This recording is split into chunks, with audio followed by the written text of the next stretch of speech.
Hi guys, as promised we are now looking at question 6e, question B. So we're talking about how we find the equation when the only thing we have to go off is 2 points. Okay, and remember the overall process was one to calculate the gradient because we've got the 2 points, makes it nice and easy, and then substitute to try to find out how to find the y-intercept. So let's give this one a go. Okay, so I'm going to start off by having a look at my graph and we're going to do B. Okay. Now if we're looking at B, we've got 2 points. So remember we have to identify P1 is the leftmost and P2 is the rightmost. Okay, so I'm going to say here lowest x. Okay, we have to get really good at this because I guarantee you they're not always going to be in that order. And same way, the highest x for the rightmost point. Okay, in this case you've got a 1 and you've got a 3 here. Okay, so that's why I've chosen those 2 points. So I'm going to write them out. P1 equals 1, 0. P2 equals 3, 10. Okay, so that's my step 1. Select points.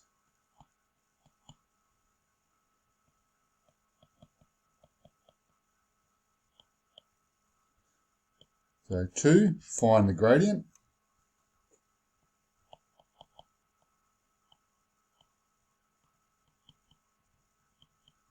Okay, once again, you guys can do this a bit quicker than I can sometimes because I'm going to go through by assigning all of the values. Okay, so P1 equals 1, 0. So therefore, x1 equals 1, y1 equals 0. P2 equals 3, 10.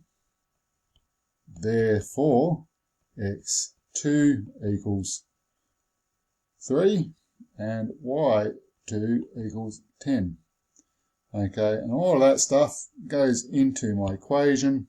So b, so remember we got y equals a plus bx in case you've forgotten it.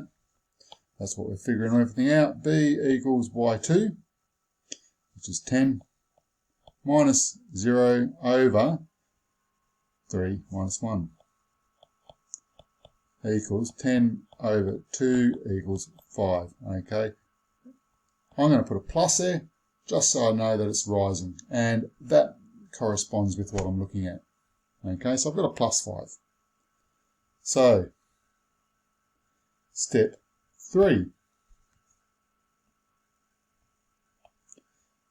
write out what we know.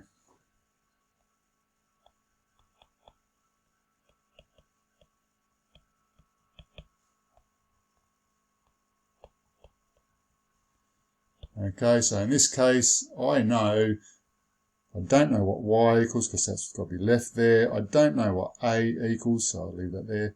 But I do know that it's 5. B equals 5 and x. Okay. So next step, step 4. Solve for a by substituting a point.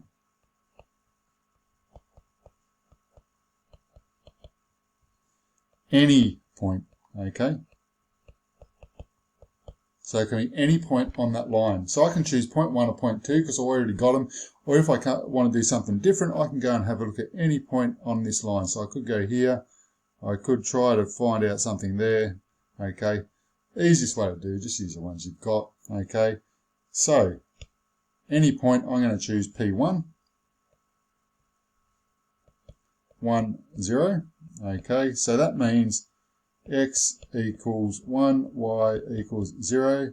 So into my equation, so 0. So this one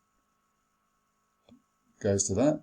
So 0 equals a, because I still don't know a, plus my 5, and my x is 1.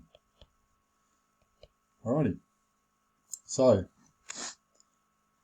two ways of doing this. Use your CAS, okay, by using your solve function. I'm going to quickly pull up my CAS and show you with a video. Okay, so I'm hoping this comes up in my video and you can see that I've chosen menu, algebra, and number 1, solve. Okay, so after entering the solve, you can have a look at that one and you'll see that the answer comes out as -5. And if it was a bit unclear on the video, which more likely it is, in orange down here, I've written out what I wrote into my CAS. So solve, bracket, 0 equals a plus 5 times 1, comma, a. So this is saying that this is a function I want to solve, and I want to solve it for my variable a.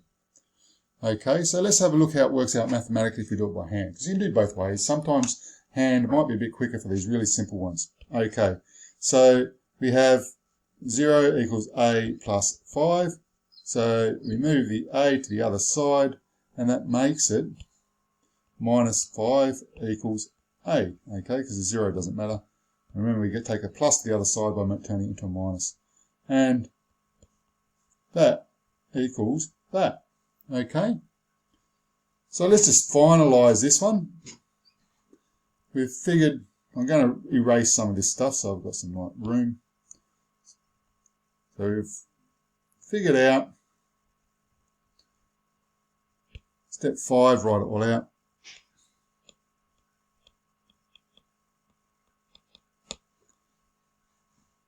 A equals -5 and B equals 5. So y equals a minus 5 plus b, 5x. And that's it, done. Okay, so main points to take away from this is to get your points in order from P1 to P2 to find the correct gradient. Then being able to choose any kind of point to substitute. Once you substitute it, you can either do it, you can either use rearranging your equations and do it that way, or you can plug it straight into your CAS and do it that way. Doesn't matter which way you do it. Okay, so I hope this helps. Same story, give me a call if you need a hand.